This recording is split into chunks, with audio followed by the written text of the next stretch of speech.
Práctica 1. Conservación de la cepa Escherichia coli DH5 por el método de congelación utilizando glicerol como crioprotector. Objetivo: conocer y utilizar el método de congelación usando glicerol como crioprotector para la conservación de la cepa Escherichia coli DH5. Introducción. Las bacterias sostienen la vida de nuestro planeta y aunque solo se conoce alrededor del 1% de su diversidad, muchas de ellas pueden resultar benéficas para ser utilizadas con fines agrícolas, biomédicos y de biorremediación, entre otros. En la actualidad se tiene especial interés en descubrir tanto a nuevas especies bacterianas, así como en estudiar la función que desempeñan los genes que conforman a algunas bacterias de interés, mediante estrategias de mutagénesis y secuenciación. En ambos casos es necesario contar con métodos de preservación de bacterias adecuados que permitan estudios futuros.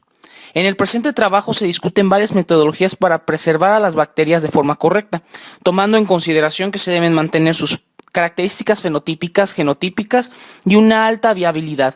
Esas características también asegurarán el mantenimiento del gran potencial biotecnológico que las bacterias resguardan en sus genomas. Para la correcta conservación de los diferentes microorganismos debemos tomar en consideración 3 recomendaciones.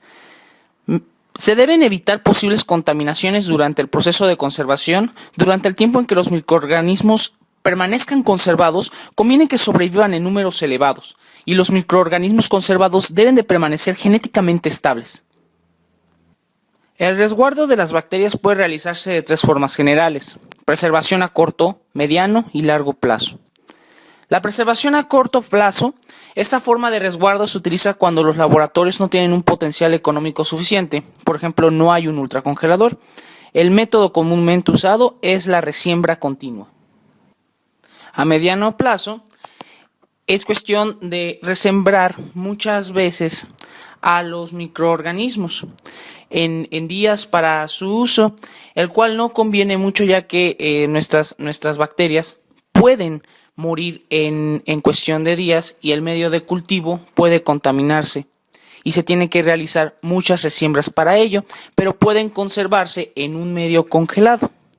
Los que son a largo plazo, al cual emplean el método de la liofilización, se usa extensamente para extraer agua de alimentos, proteínas y sustancias de interés farmacéutico para conseguir su estabilidad a temperatura ambiente. No obstante, esta metodología es muy efectiva para la preservación de células en un estado viable y de dominancia de miembros de los dominios eucaria.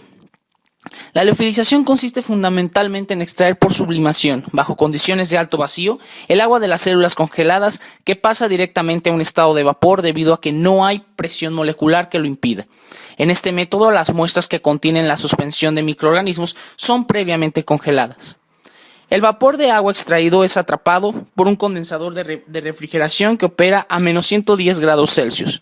El vacío debe ser casi absoluto, lo que provoca la evaporación del hielo con la consiguiente pérdida de calor que se produce en el proceso. Por lo tanto, un liofilizador necesita una bomba de alto vacío, un condensador y aditamentos para el funcionamiento principal. Selección, mantenimiento y mejoramiento de microorganismos de interés industrial. La selección. Debido a que el éxito o fracaso de un proceso fermentativo comienza con el microorganismo utilizado, en la elección del mismo se deberían tener en cuenta ciertos criterios generales que se indican a continuación. La cepa a utilizar debe ser genéticamente estable. Su velocidad de crecimiento debería ser alta. La cepa debe estar libre de contaminantes, incluidos fagos. Sus requerimientos nutricionales deberían ser satisfechos a partir de medios de cultivo de costo reducido. Debe ser de fácil conservación por largos periodos de tiempo sin pérdida de sus características particulares. Debería llevar a cabo el proceso fermentativo completo en un tiempo corto. Si el objetivo del proceso es un producto, este debería ser de alto rendimiento y de fácil extracción del medio de cultivo. Las células a congelar pueden ser resuspendidas directamente en un agente crioprotector o se puede agregar el mismo como aditivo al medio de cultivo.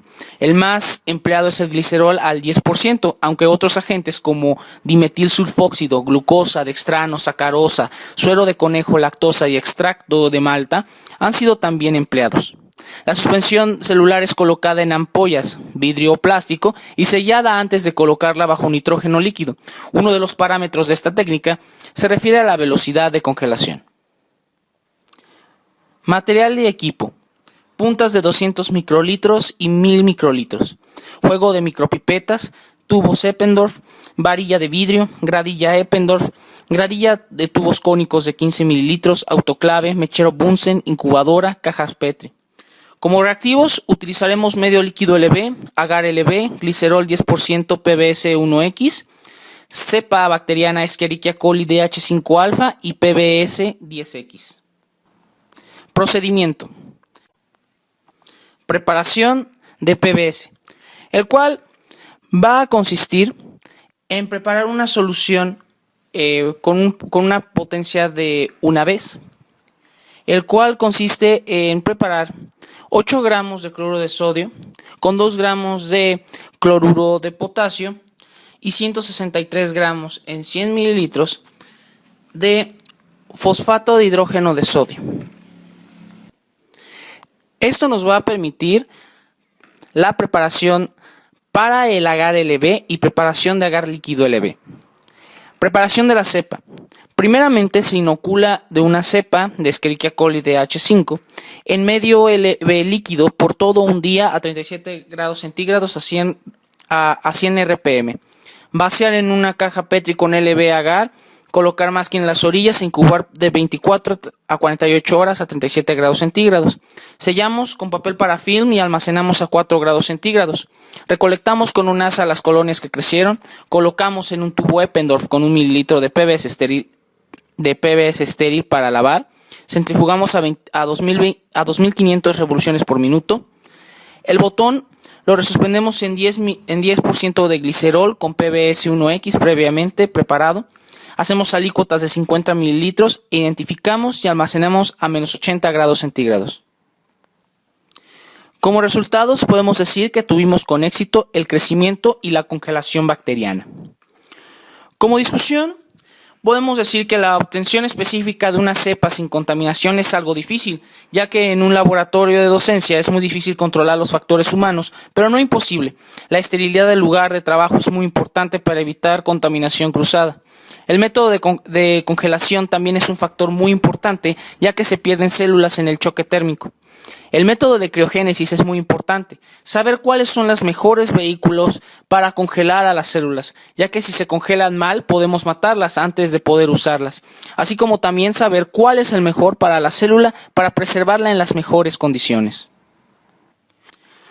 Como conclusión podemos decir que la preservación criogénica es la mejor opción para utilizar las células en estudio, o si son estudios a largo plazo y con escasas células. Sabiendo las ventajas y desventajas de este método en cada uno de los métodos para preservar las células lo mejor posible. Como estudiantes utilizamos los crioprotectores más fáciles y accesibles de ocupar, dándonos ideas y habilidades para mejorar los procesos de preservación o de utilización de todos los medios que están a nuestro alrededor para solucionar eficazmente un problema en nuestra vida laboral.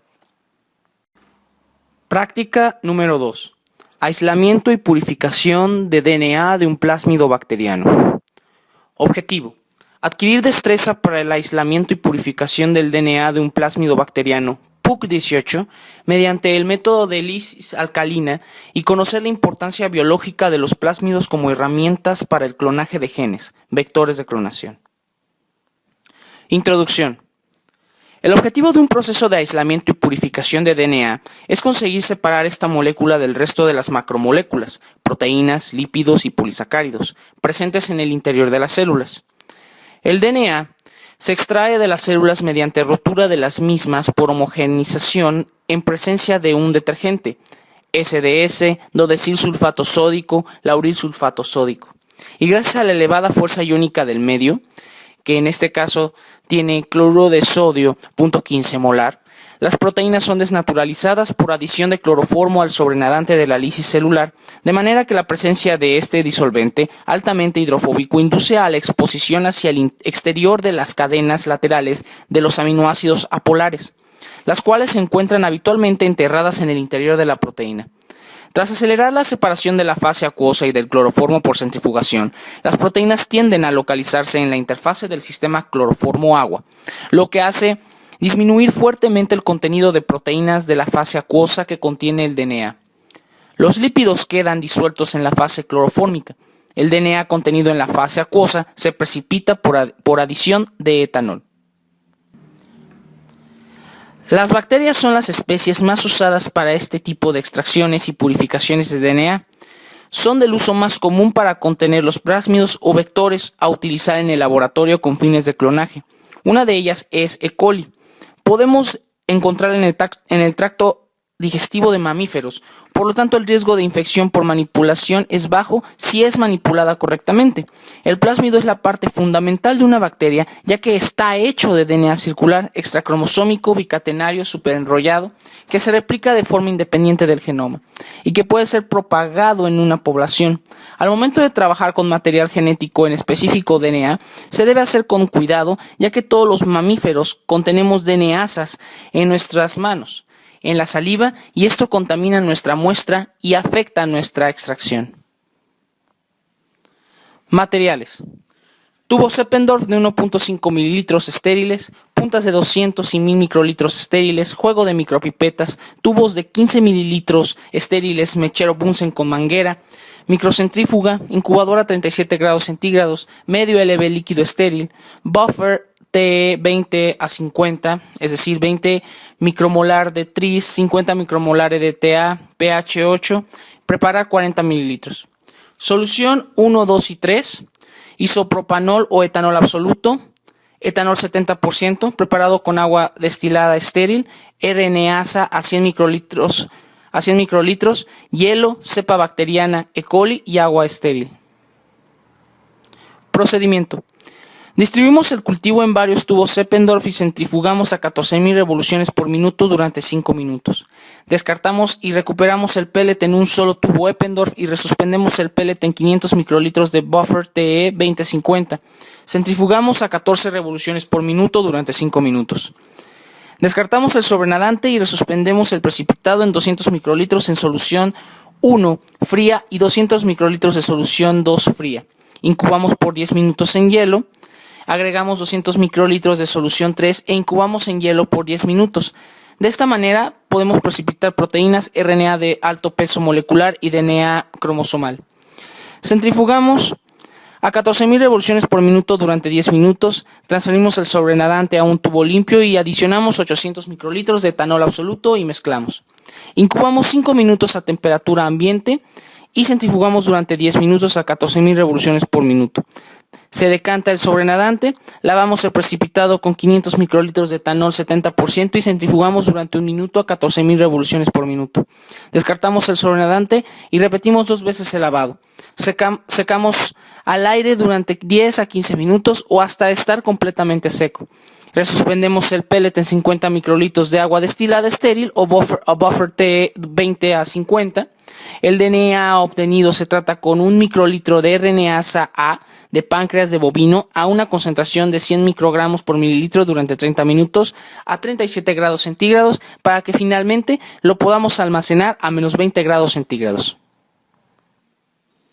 Resultados: los pasos se siguieron al pie de la letra y con la paciencia se logró extraer el material genómico y purificarlo en forma de pellet en el tubo Eppendorf y se guardó para la siguiente práctica. Lo podemos ver e ilustrar en las fotografías en las cuales se presentan en este audioproyecto y videoproyecto.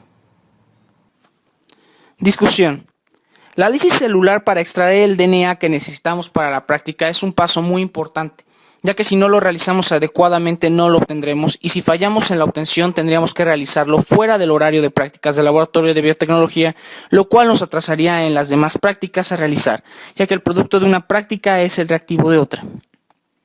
La inhibición de nucleases es muy importante, ya que si no lo logramos satisfactoriamente, el DNA que queremos aislar y purificar se degradaría muy rápido. La desproteinización es un paso vital para poder precipitar los ácidos nucleicos, purificar y aislar correctamente. Los pasos anteriores, si no se realizan adecuadamente, no sería posible obtener el DNA para lograr la genoteca, modificar o hacer que la célula produzca el producto biotecnológico que queremos obtener. Todo lo trabajado en esta práctica tiene puntos muy importantes, pero en especial el uso de RNasa es fundamental, como la desproteinización para obtener nuestro material genético puro. Algunas dificultades que se vieron en la práctica fueron que en ocasiones al momento de sacar la fase acuosa Nos llevábamos un poco de DNA, lo cual lo volvimos a obtener mediante centrifugación en otro Eppendorf. Lo visto también como limitante en esta práctica fue que se debió usar alguna campana de extracción esterilizado con uso de luz ultravioleta para su limpieza y de esta manera no tener que usar mecheros que en parte nos garantizan un ambiente estéril y que a veces por manipulación los ejecutantes de la actividad cometen el error de no trabajar en dichos mecheros. Como conclusión podemos decir que la práctica alcanzó los objetivos planteados, ya que se aisló y purificó el DNA y ya que se obtuvo un pellet final del procedimiento. Esto nos da habilidades y conocimientos de cómo podemos ir poco a poco generando un proceso para lograr un producto biotecnológico en la práctica y de acuerdo a las necesidades que tenemos, así como también lo que queremos resolver. Práctica número 3. Preparación de células competentes de Escherichia coli DH5-alfa con cloruro de calcio. Objetivo: adquirir habilidades de manipulación de microorganismos para preparar células competentes de Escherichia coli DH5-alfa con cloruro de calcio. Introducción. Para que una célula pueda tomar material genético del medio en el que se encuentra y de esta forma transformarse, debe encontrarse en un estado fisiológico especial denominado competencia. Por tanto, una célula competente es aquella que puede ser transformada genéticamente. Existen especies bacterianas que son competentes naturales, por ejemplo el neumococo, y que por tanto siempre pueden captar DNA del medio externo, mientras que otras pueden ser competentes inducidas cuando se les somete a un tratamiento que les confiere esta capacidad. Probablemente las especies competentes inducidas puedan comportarse como competentes naturales en determinadas circunstancias, por lo que la característica de la competencia puede estar muy extendida entre las bacterias. Una vez que el DNA externo ha sido introducido dentro de la célula competente, este material puede ser destruido por la célula receptora mediante sus mecanismos de restricción consistentes en endonucleasas que digieren el DNA extraño en sitios en los que hay una secuencia determinada. Endonucleasas de restricción. Esas enzimas constituyen, por tanto, un sistema por el que las células bacterianas son capaces de eliminar el material genético extraño que entra en su interior. Para evitar que las endonucleasas de restricción degraden el material genético propio, existe otro sistema enzimático denominado de enzimas de modificación que colocan el grupo metilo en las secuencias del DNA que reconocen las enzimas de restricción correspondientes y de esta forma evitan la secuencia modificada sea degradada por ellas. Al conjunto de los dos sistemas se les conoce como sistema de modificación-restricción de la célula. Si una molécula de DNA que ha entrado en una bacteria por transformación no ha sido eliminada por el sistema de modificación-restricción, puede replicarse autónomamente si posee un origen de replicación. Puede integrarse por recombinación en alguno de los elementos genéticos de la bacteria o perderse al dividirse la célula.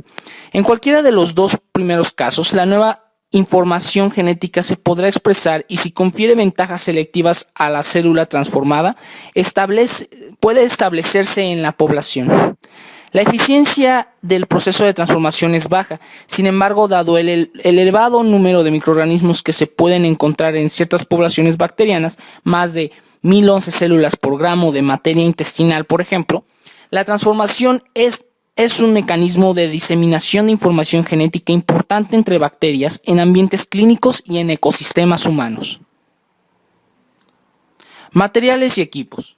Puntas de 200 microlitros y 1000 microlitros, juego de micropipetas, tubos Eppendorf, parafilm, gradilla Eppendorf, gradilla de tubos cónicos de 15 mililitros, autoclave, mechero Bunsen, incubadora, cajas Petri. Reactivos, medio líquido LB, cloruro de calcio 50 micromolar con un 20% de glicerol, cloruro de magnesio al 10 micromolar, cepa bacteriana Escherichia coli DH5-alfa y hielo. Como procedimiento, sembramos un Eppendorf con la cepa Escherichia coli DH5-alfa, al cual incubamos por 12 horas.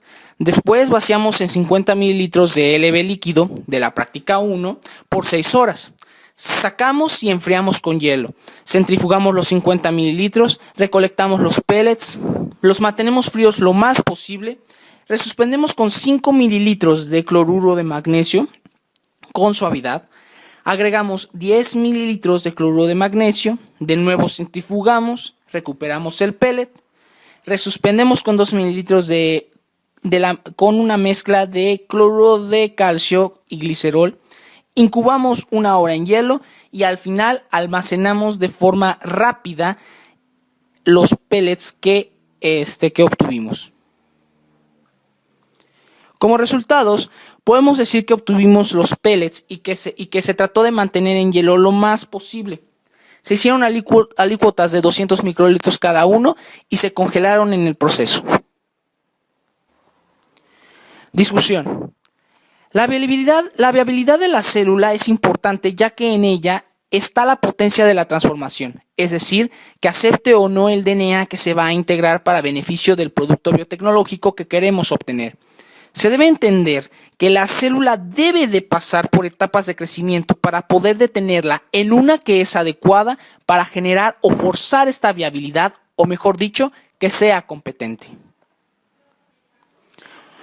Como conclusión podemos decir que se obtuvo de acuerdo a los pasos que se encuentran en el procedimiento, tratando de mantener en todo momento en hielo a la célula, para lograr disminuir su actividad, para poder tratarla y hacerla competente, para poder seguir con el procedimiento.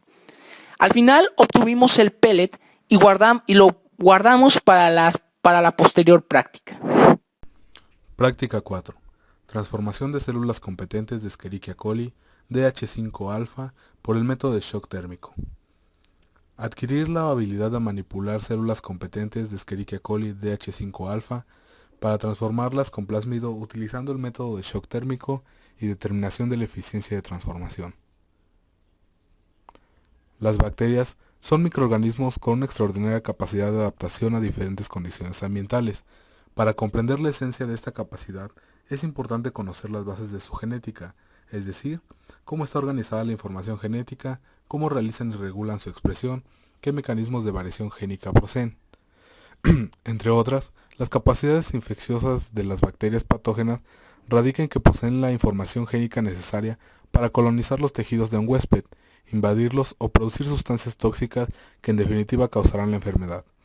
Por otro lado, el conocimiento del modo de funcionamiento genético de las bacterias, sumado al hecho de que estos microorganismos son de relativo fácil manejo en el laboratorio, que en general tienen un rápido crecimiento, ha llevado a que podamos utilizarlos para sintetizar productos útiles a la medicina, tanto para el diagnóstico como la prevención y tratamiento de varias enfermedades.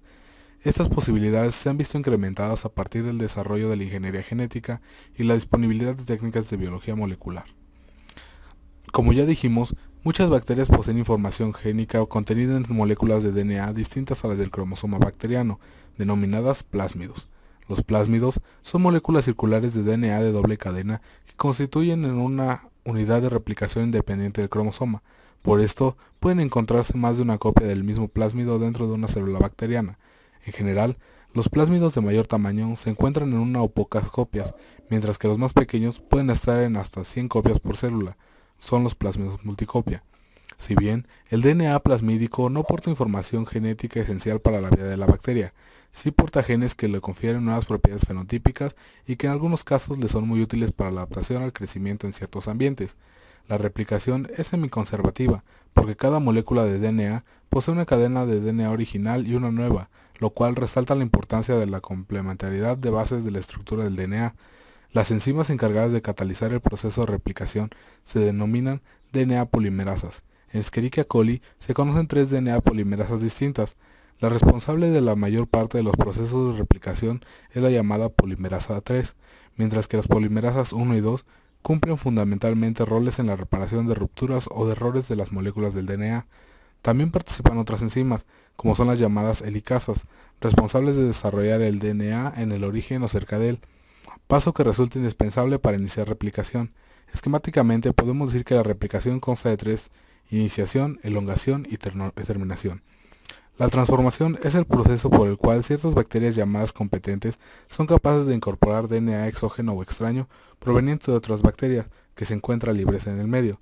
La virulencia de Streptococcus pneumoniae guarda relación con la presencia de cápsula polisacáridica a su alrededor.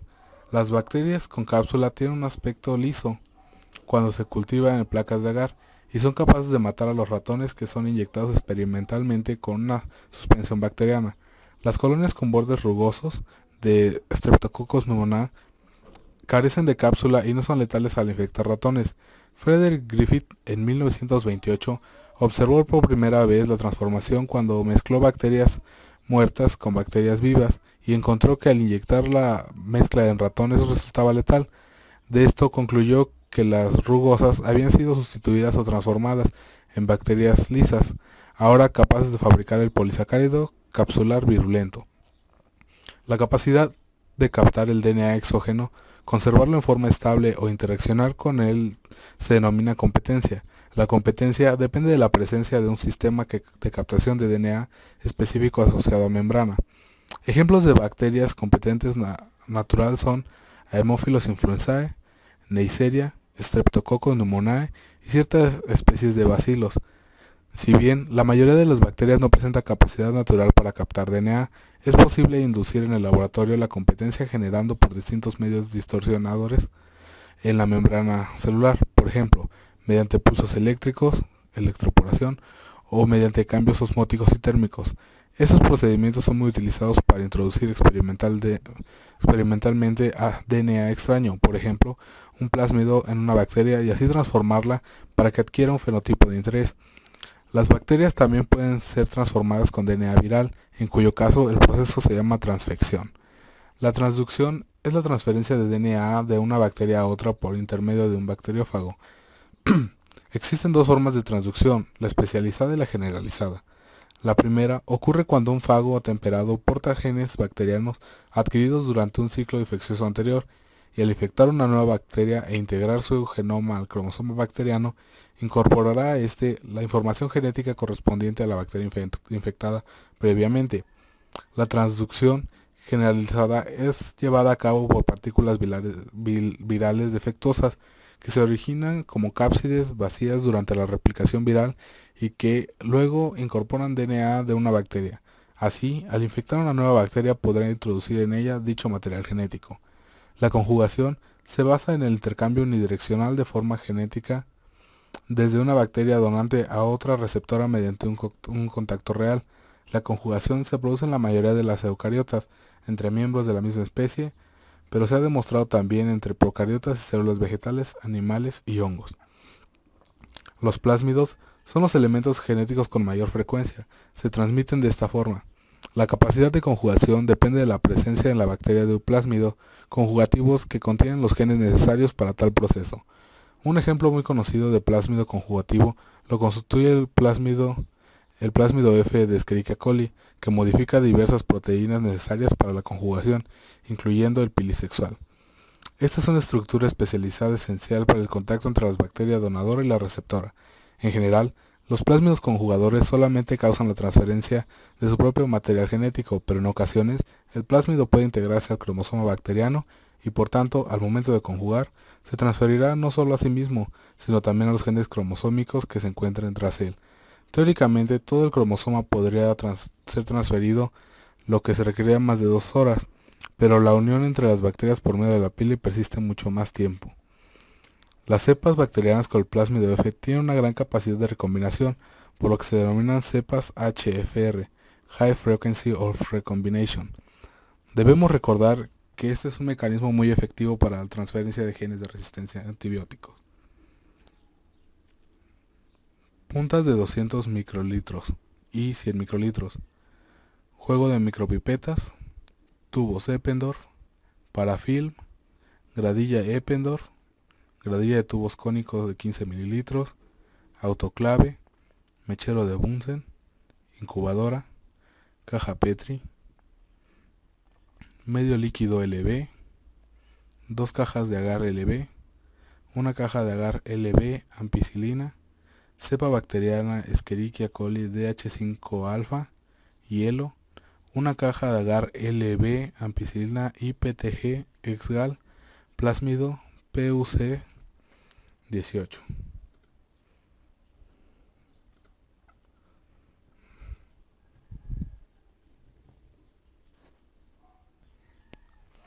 Colocar 10 nanogramos de DNA plasmídico en un volumen de 1 microlitro. Adicionar 100 microlitros de células competentes dentro de un tubo Eppendorf de 1.5 mililitros estéril. Se denominará mezcla A. Hacer lo mismo para el control de viabilidad de la cepa sin plásmido y seguir con el procedimiento, y esta será la mezcla B. Mezclar cuidadosamente para después poner estas mezclas en hielo por 15 minutos. Posterior a esto, dar un shock térmico calentando el tubo a 42 grados centígrados por 2 minutos. Inmediatamente regresar al hielo, añadir 900 microlitros de medio LB y pasar el cultivo a un tubo cónico de 15 mililitros estériles. Incubar a 37 grados centígrados y 250 revoluciones por minuto por 2 a 3 horas. Posterior a esto, vamos a sembrar en las dos cajas de agar LB, en la caja de LB ampicilina y en la caja de LB, ampicilina, IPTG y XGAL. Hacer una dilución 1:10 en medio LB y sembrar 100 microlitros y también 100 microlitros directo del cultivo de la siguiente manera para cada una de las mezclas A y B. Posterior a la incubación, logramos notar que en el agar LB con ampicilina en la mezcla A no tuvimos crecimiento alguno. Lo mismo ocurrió en el agar LB con el AMP y PTG XGAL para la mezcla B. Sin embargo, para el agar LB solo, notamos que tuvimos un crecimiento tanto en mezcla A como en mezcla B. Sin embargo, no logramos observar el color azul que era el indicador para saber si nuestras células aceptaron el plásmido o no, lo cual logramos corroborar con las cajas de los compañeros del equipo 3, en donde logramos notar que hubo un crecimiento de colonias bacterianas color azul, lo cual nos indica que estas aceptaron el plásmido y degradaron el XGAL, lo cual nos da una coloración azul. Las bacterias son especialmente susceptibles al manejo, pero son frágiles, que si no saben manipular adecuadamente al momento de la transformación, es posible que rechacen el plásmido y no se transformen en lo que necesitamos, cepas resistentes. También se debe de saber en qué etapa del crecimiento de la célula se debe de tener para que acepte el plásmido y se transforme en una fábrica para hacer algún producto biotecnológico de interés, como la insulina, por ejemplo. Para hacer el shock térmico, debe de haber un cambio de temperatura muy brusco y rápido en las células competentes y un buen plásmido. Si eso no se hace adecuadamente, la célula no acepta el plásmido, por lo tanto, no acepta el plásmido y ese es el punto crucial de la transformación. Se obtuvieron las habilidades y experiencias al desarrollar la práctica para poder transformar una célula competente a través de un shock térmico con el plásmido PUC18, el cual no se logró satisfactoriamente ya que no creció en las cajas con ampicilina. Lo más posible del error cometido fue el shock térmico. Al no entrar el plásmido, la bacteria no pudo transformarse. Práctica 5. Aislamiento y purificación del DNA de un plásmido bacteriano. Adquirir destreza para el aislamiento y purificación del DNA de un plásmido bacteriano mediante el método de lisis alcalina y conocer la importancia biológica de los plásmidos como herramientas para el clonaje de genes. Los plásmidos son moléculas de DNA extracromosómico circular y de pequeño tamaño que se encuentran en muchas especies bacterianas y que se caracterizan porque pueden replicarse de manera independiente del DNA cromosómico. A diferencia de este, los plásmidos no son necesarios para la viabilidad general de la célula, pero pueden contener genes que contribuyen a la supervivencia en condiciones especiales, como los que confieren resistencia a antibióticos. Algunas clases de plásmidos poseen además la propiedad conocida como replicación relajada, esto es, están presentes en forma de muchas copias por célula, lo que facilita enormemente su aislamiento y purificación. Los plásmidos poseen un interés singular en ingeniería genética por ser uno de los sistemas vectores más sencillos de utilizar. Un vector es el sistema que permite introducir en una célula el fragmento de DNA que se pretende clonar. En esta célula anfitriona, el vector se replica y expresa. La molécula resultante de la unión del vector con el DNA de interés se denomina molécula de DNA recombinado. Para ser utilizado como vector de clonación, un plásmido ideal debe poseer la capacidad de replicación autónoma, ser lo más pequeño posible para permitir un fácil aislamiento y manejo, y contener sitios únicos de restricción y marcadores genéticos selectivos. La mayoría de los plásmidos naturales no cumplen todas estas especificaciones, por lo que una primera tarea de la ingeniería genética ha consistido en la construcción de plásmidos artificiales o recombinados, combinando en una misma molécula diversos rasgos útiles procedentes de los plásmidos naturales. La presencia en el plásmido del gen de resistencia a ampicilina permite seleccionar las bacterias que portan estos plásmidos, gracias a su capacidad para crecer en presencia de dicho antibiótico. El gen de resistencia codifica una beta-lactamasa, enzima que degrada la ampicilina.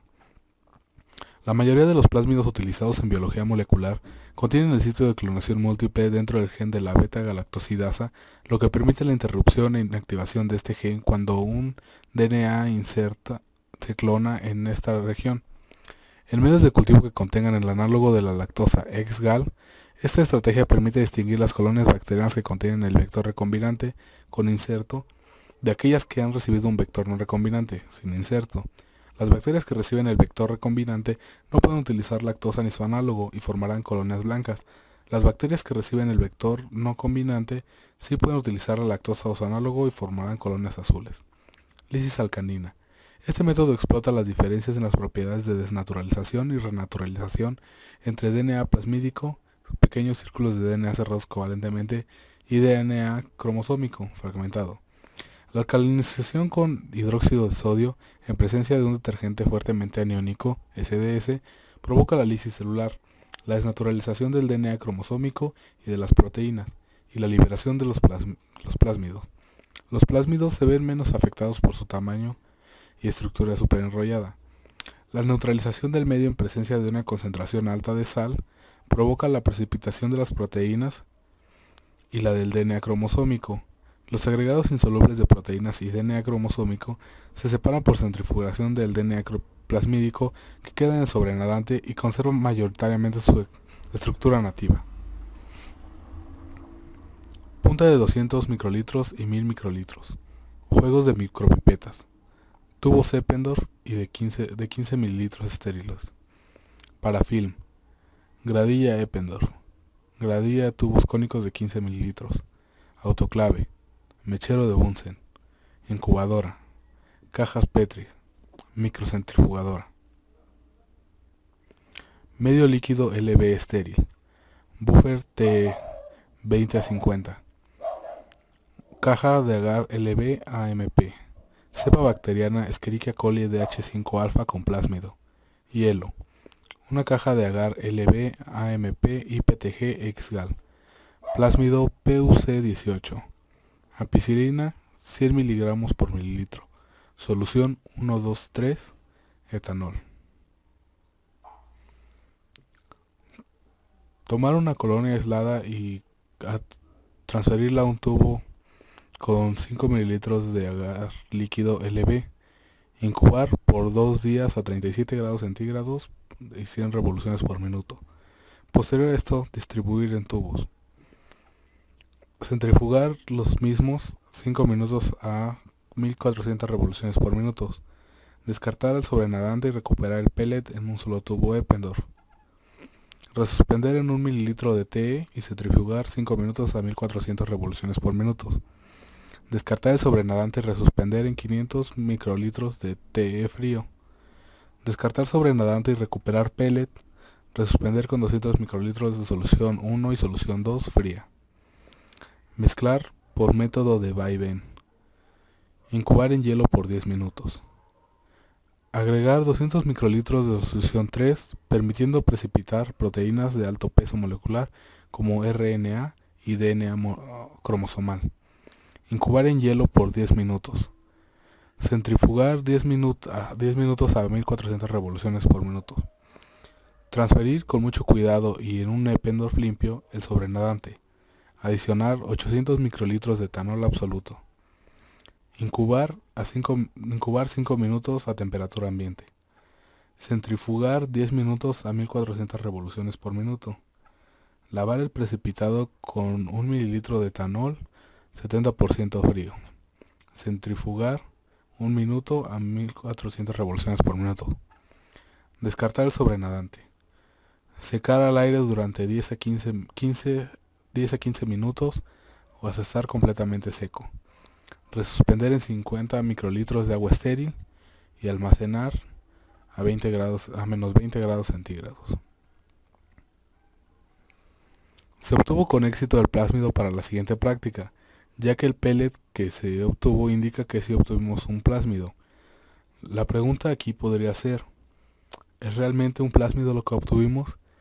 Y la única manera de saberlo es tratando a una bacteria para ver si ésta la acepta o mediante una electroforesis. La extracción de DNA y purificación de la bacteria con el plásmido integrado es algo difícil de manipular, ya que se debe de evitar rápidamente la degradación del DNA y RNA por las enzimas encargadas de lo mismo, así como también lograr que cada paso descrito en el proceso llevado a cabo y correctamente, ya que si no nos adherimos al procedimiento no obtendremos dicho plásmido. La lisis alcalina es un método muy económico y accesible para desarrollar en un laboratorio de docencia. Gracias a esto, podemos lograr la aplicación de la teoría de la materia de biotecnología a escala menor que en una empresa, pero con gran importancia para generar conocimientos y habilidades. Se logró observar un pellet en el tubo, el cual comprueba que se logró cumplir con el objetivo de la práctica, la obtención de un plásmido bacteriano, pero de cierta manera no se asegura que sí sea un plásmido a menos que se realice una electroforesis para corroborar dicho experimento. Práctica 6. Digestión con enzimas de restricción, el DNA plasmídico y genómico. Conocer y utilizar la metodología básica para cortar el DNA del plásmido PUC18 y genómico de E. coli alfa utilizando enzimas de restricción. Uno de los avances más importantes en los inicios de la biología molecular fue el descubrimiento de las endonucleasas de restricción, es decir, de enzimas que pueden cortar el DNA y que tienen la ventaja de que lo cortan en sitios concretos. Fueron descubiertas en bacterias y son enzimas que estas bacterias utilizan para destruir DNA que ingresa a ellas, por ejemplo, DNA de virus bacteriófagos. Con las enzimas, las bacterias pueden degradar este DNA foráneo sin degradar su propio DNA. Varias de ellas fueron identificadas en la década de los 70 y siguieron descubriéndose otras posteriormente, aisladas de diferentes cepas bacterianas. La ventaja de estas enzimas es que reconocen un sitio para cortar. Pueden ser un diseño de 4, 6 u 8 bases, pero tienen que estar organizadas con una secuencia exacta y no otra. Por ejemplo, la enzima que se llama ECOR1, porque se aisló de la bacteria Escherichia coli que reside normalmente en el intestino, solo corta si encuentra la secuencia guanina, adenina, timina, citosina. Si hay una base que está cambiada, esta ya no la corta. Estas enzimas de restricción permiten cortar el DNA en sitios específicos. Algunas de ellas cortan dejando extremos cohesivos que se pueden pegar nada más por complementariedad de bases. Esto quiere decir que un extremo que generó una enzima y otro que generó la misma enzima, aunque provengan de moléculas de DNA diferentes, se pueden unir y generar lo que se llama inicialmente un DNA recombinante. Este hito de los años 70 de poder recombinar, es decir, hacer construcciones genéticas, hacer ingeniería genética, fue la base de la enormidad de otros avances. En 1972, justamente se genera el primer ADN recombinante combinando el DNA de un plásmido con el tramo de un DNA de anfibio. Puntas de 200 microlitros y 1000 microlitros. Juego de micropipetas. Tubo Eppendorf estéril. Parafilm. Gradilla Eppendorf. Mechero de Bunsen. Incubadora. Microcentrífuga. Enzima de restricción ECOR1, Promega. DNA plasmídico PUC18 purificado. DNA genómico de Escherichia coli DH5 alfa. Agua desionizada estéril. Buffer RE10X. BSA acetilado 12 mg por mililitro. Hacer un mix mezclando agua desionizada, buffer RE10X, BCA acetilado 12 mg por mililitro y ECOR. Añadir plásmido y DNA bacteriano. Mezclar todo esto y centrifugar. Incubar a 37 grados durante 2 horas y media. Incubar a 67 grados centígrados 15 minutos. Guardar a menos 20 grados centígrados. Se obtuvieron 2 pellets después de realizar el procedimiento, lo cual nos indica que obtuvimos los cortes de DNA de la bacteria y del plásmido. Ahora, para lo que nos lleva a ligar en la práctica posterior.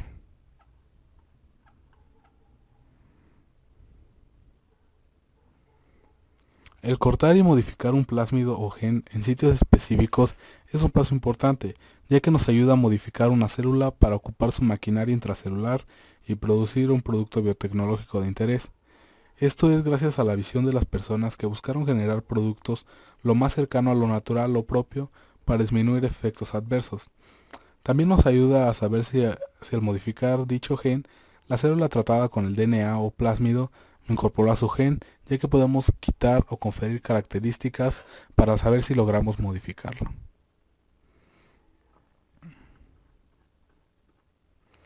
Podemos intuir que logramos la obtención de los pellets, ya que es indicativo que el DNA está presente, que fue digerido por las enzimas de restricción, y en la siguiente práctica podremos saber si esta labor fue exitosa, ya que la próxima práctica conlleva lo que es la ligación. Práctica 7. Ligación. El objetivo es conocer y utilizar la metodología para insertar o ligar la genoteca digerida en un plásmido previamente tratado con las enzimas de restricción. La ADN ligasa, ya sea en células procariota o eucariota, tiene como función corregir las discontinuidades en la hebra de DNA, ya sea causada por mecanismos de replicación o por daños químicos físicos.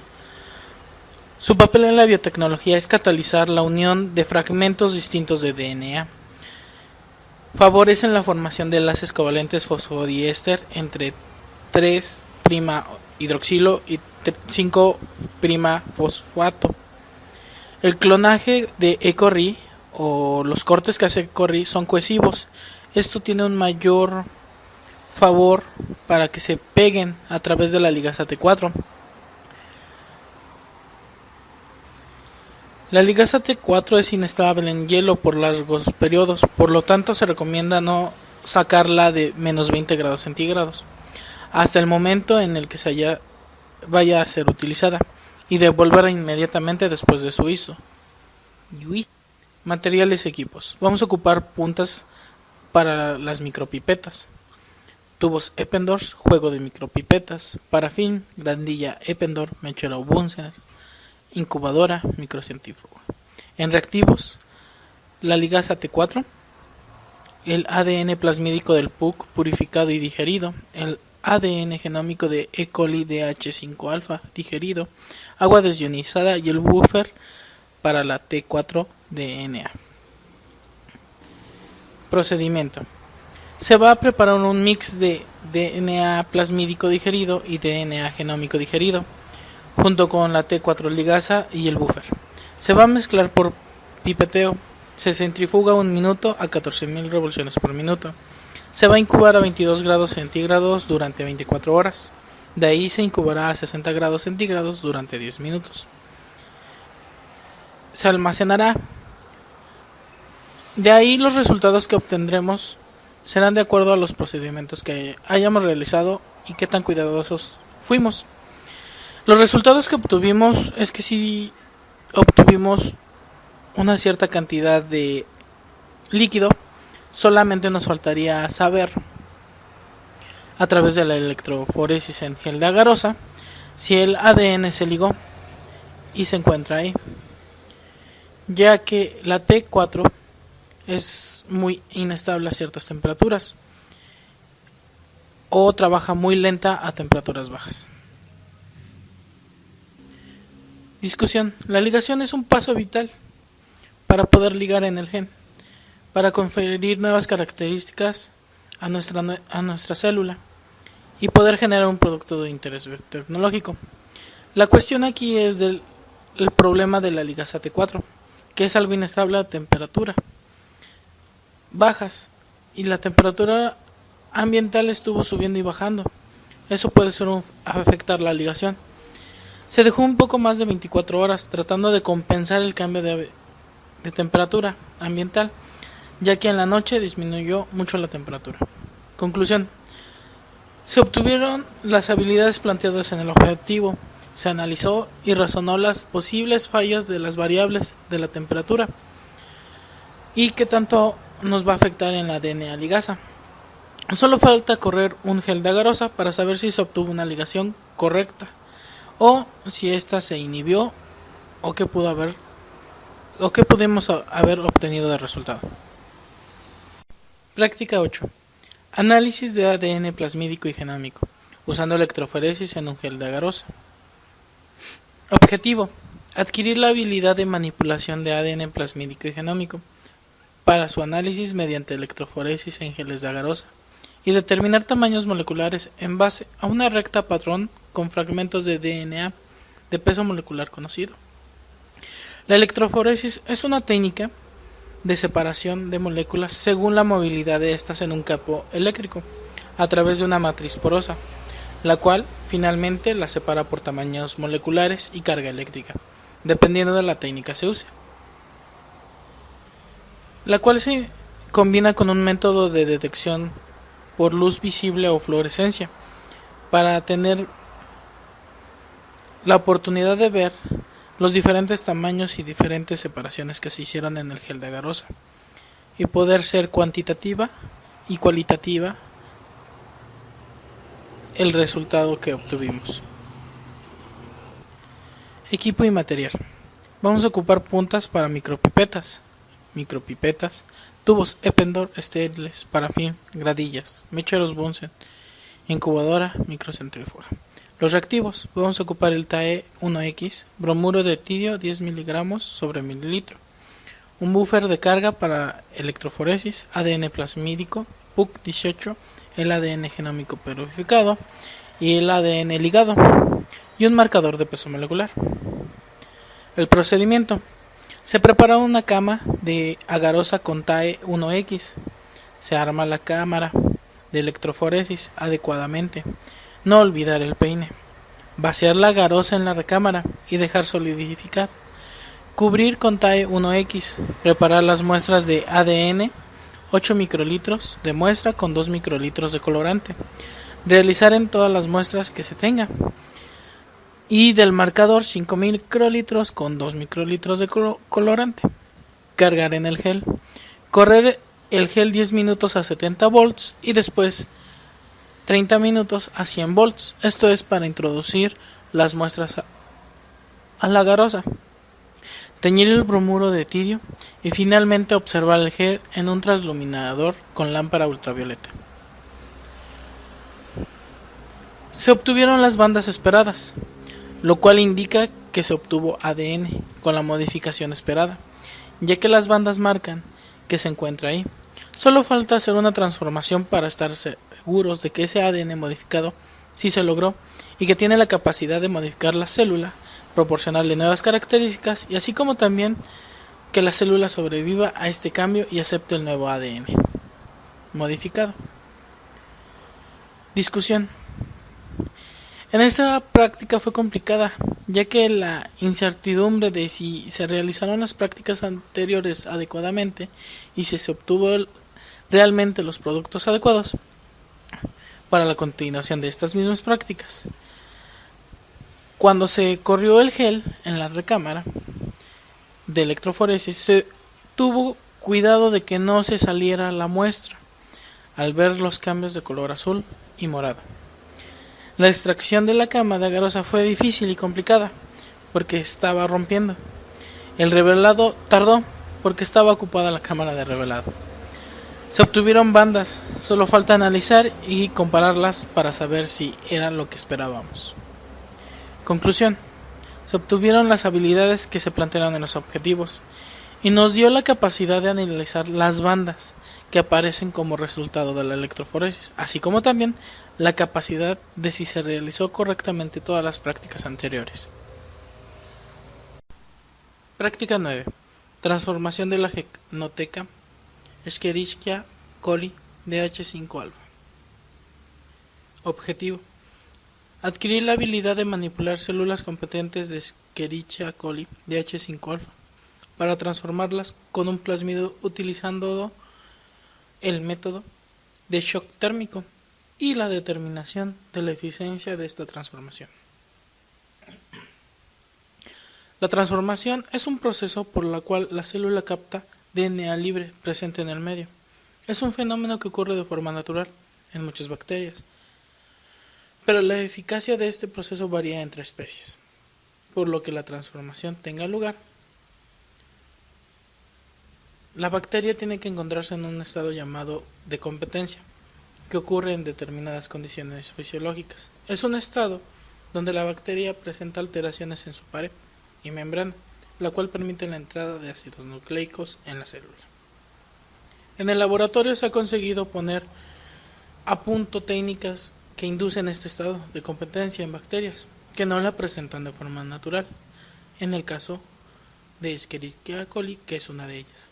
Estas técnicas se basan en diversos tratamientos químicos o físicos que producen microporos en la célula, lo cual permite la introducción de DNA exógeno de un modo bastante eficiente. Dicha competencia se puede inducir con tratamientos químicos, utilizando compuestos como el cloruro de calcio. Pero hay que tener en cuenta que tras estos tratamientos no todas las células del cultivo se van a volver competentes. Materiales y equipos. Micropipetas de 200 microlitros y de 100. Puntas para micropipetas. Tubos Eppendorf. Parafil. Gradilla. Mechero Bunsen. Incubadora y microcentrífuga. Reactivos: hielo, agar LB, agar LB con ampicilina, agar LB con ampicilina, X-gal y PTG, cepa de Escherichia coli DH5-alfa, competente o viable, genoteca ligada. Procedimiento: colocar 10 microlitros de la genoteca ligada, adicionar 100 microlitros de células viables, eso sería nuestra mezcla A. Debemos de hacer una mezcla B como control, sin la genoteca ligada. Mezclar cuidadosamente con una micropipeta, para después colocarlas en hielos durante 15 minutos. De ahí, dar un shock térmico, calentando el tubo a 42 grados centígrados por 2 minutos. Después de esto, se vuelve a enfriar. Se añade 900 microlitros de medio LB y se pasa a un tubo cónico estéril. Se incuba a 37 grados centígrados a 100 revoluciones por minuto de 2 a 3 horas para que la célula se restablezca. Se siembra en las cajas Petri correspondiente y se deja incubar por 24 horas. Resultados. Los resultados que obtuvimos no fueron satisfactorios, ya que en ninguna placa tuvimos crecimiento. Ahora lo importante es analizar por qué no hubo este crecimiento y ver qué fue lo que pasó.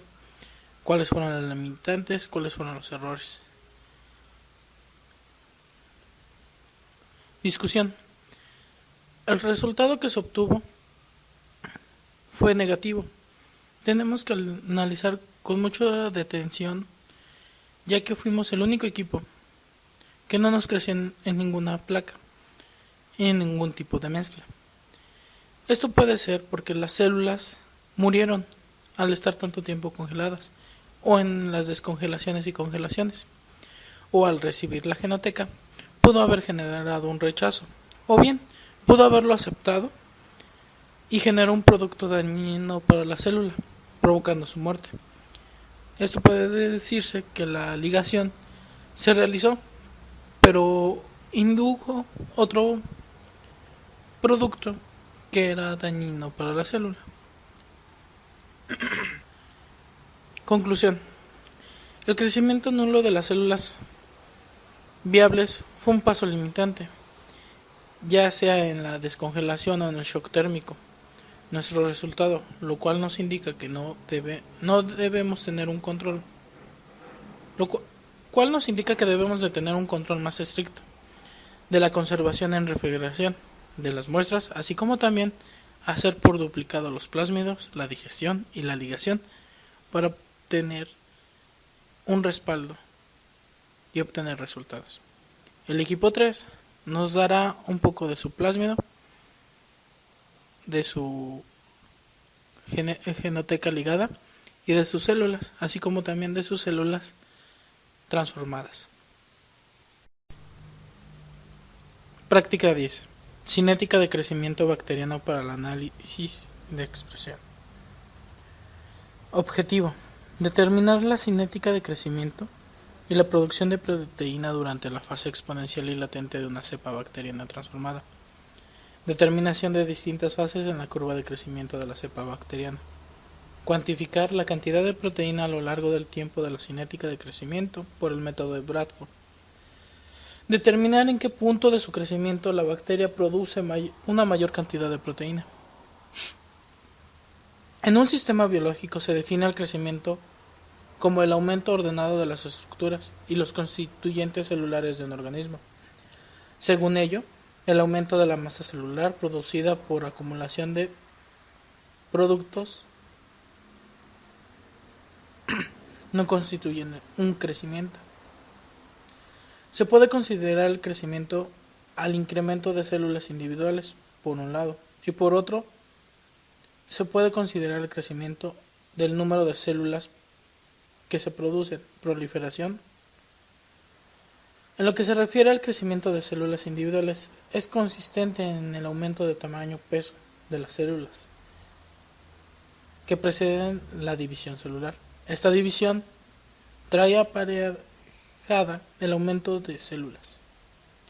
Las bacterias se dividen por fisión binaria, a través de una célula, la cual, madre, alcanza un determinado volumen, se divide dando dos células hijas.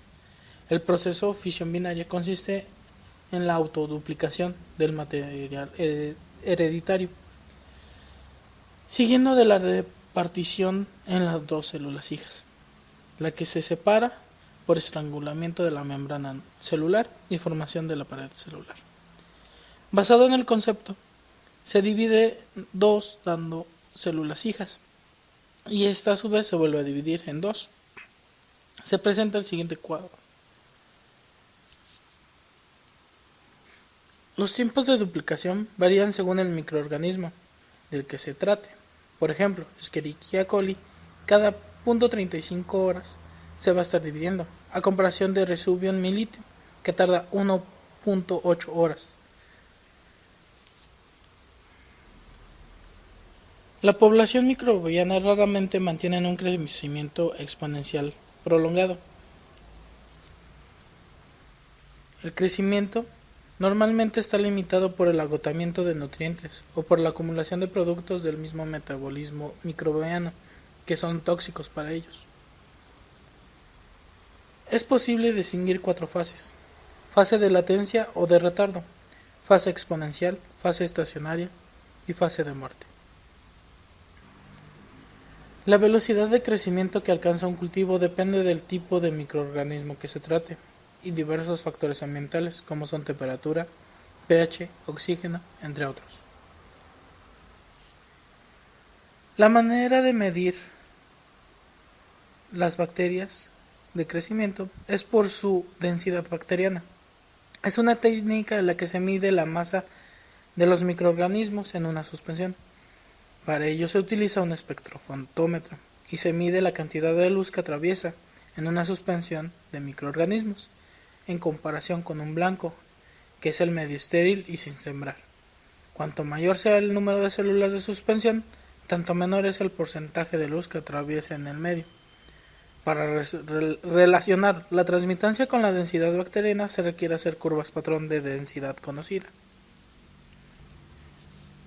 Materiales y equipos: micropipetas, puntas para las micropipetas, cubeta de cuarzo, espectrómetro visible, gradilla, Eppendorf, incubadora.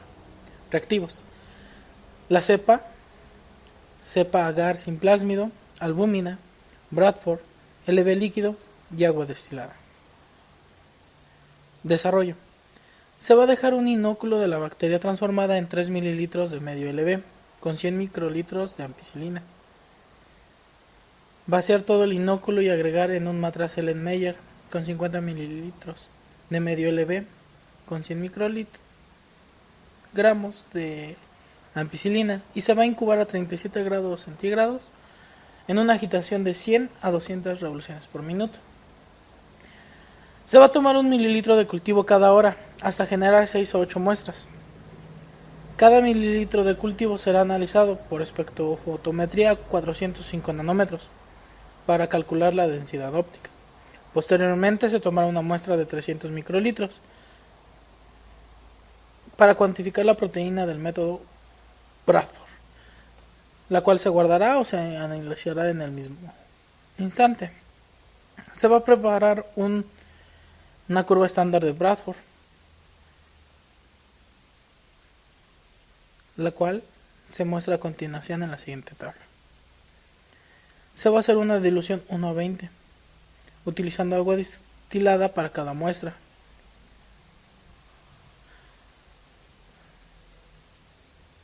Y se va a leer a 595 nanómetros y se graficará. Las lecturas de la cuantificación de la proteína del cultivo serán exportadas a la curva patrón.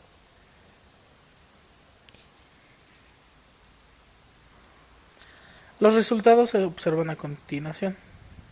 Tanto la curva patrón, la hora cero, la cinética de crecimiento y la absorbancia de la proteína, así como también las curvas que se realizaron.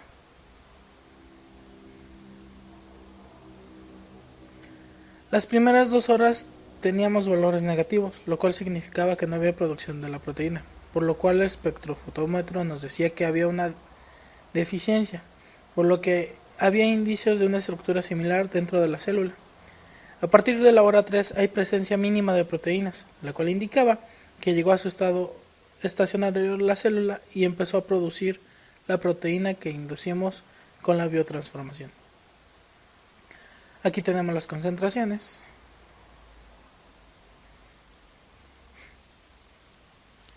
Discusión.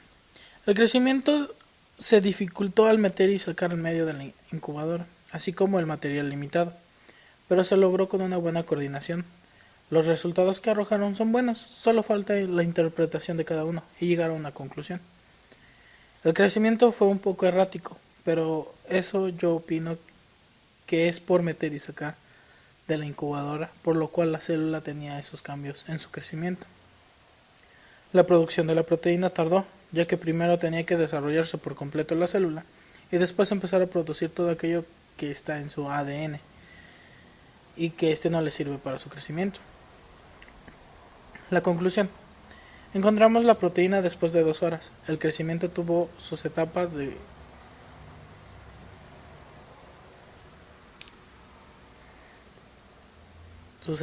crecimiento y la proteína iba en aumento, llegando a la hora 4, donde empezó a descender y la célula empezó a envejecer. Se alcanzaron los objetivos planteados y se encontraron mediciones que están dentro de la curva de calibración, por lo que se puede considerar que se obtuvieron los valores cercanos a la realidad o que caen dentro de una curva patrón o control.